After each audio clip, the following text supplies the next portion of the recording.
couple years ago, SRAM dropped the derailleur hanger, and in the process, they dropped SRAM Eagle transmission. It offers insanely smooth shifts with a full mount derailleur, so it mounts directly to the frame, which was really nice, but the electronic actuation still left some of us old school riders who prefer cables felt like we were left hanging a little bit, and we were wondering what's next, and now it is finally here, the SRAM Eagle mechanical transmission, SRAM 90. Let's check it out.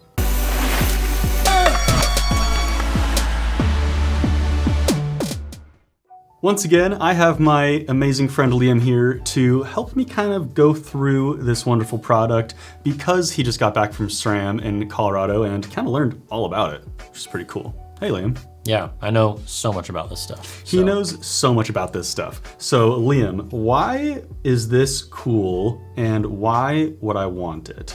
Great question. Well, as you said in the intro, it is a full mount derailleur. So it mounts the same way as all the other T-type. So it mounts to the frame, you get rid of the derailleur hanger. It is a very strong derailleur and crisp shifts because of that. However, it is cable actuated. So you don't want batteries. I personally don't always love batteries on my bike. This is my bike. I don't have a single battery on it. My other bikes, they do have GX and XX transmission, but this bike, no batteries. So if you're an anti-battery guy or girl, and you just want a bike you can hop on and go, this is the drivetrain. It also comes in at a much lower price point, so you can get the very nice crisp shifting of transmission at a much lower price point. So you said two things there that I really liked, and that was crisp shifting and lower price point. Yes. So tell me basically, you know, there are some similarities here between the mechanical and the electronic transmission, but what are some of the differences?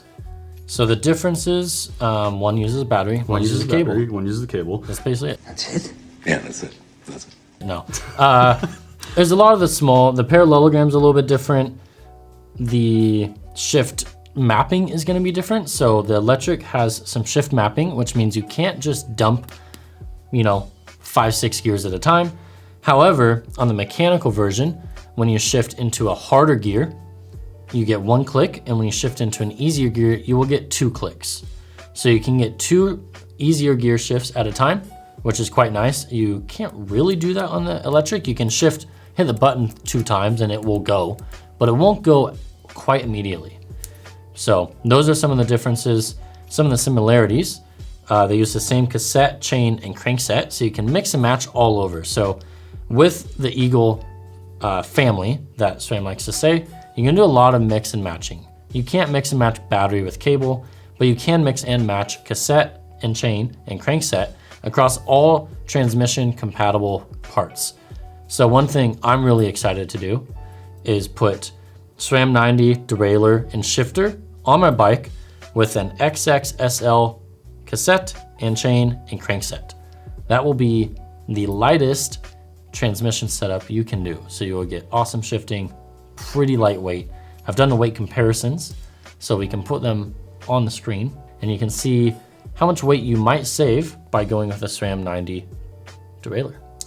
I love that, and that's, I think, another thing that people kind of, got hung up on with transmission, so to speak, is the weight, It's a touch heavier. It's a touch heavier, right? So this is gonna kind of slot in between like the classic Eagle, and the new, the, electronic transmission, if you will, which is pretty sweet. So, some people can have their cake and eat it too. You get the amazing, interface here, the direct mount interface, and amazing shifting, like you said, that's super crisp.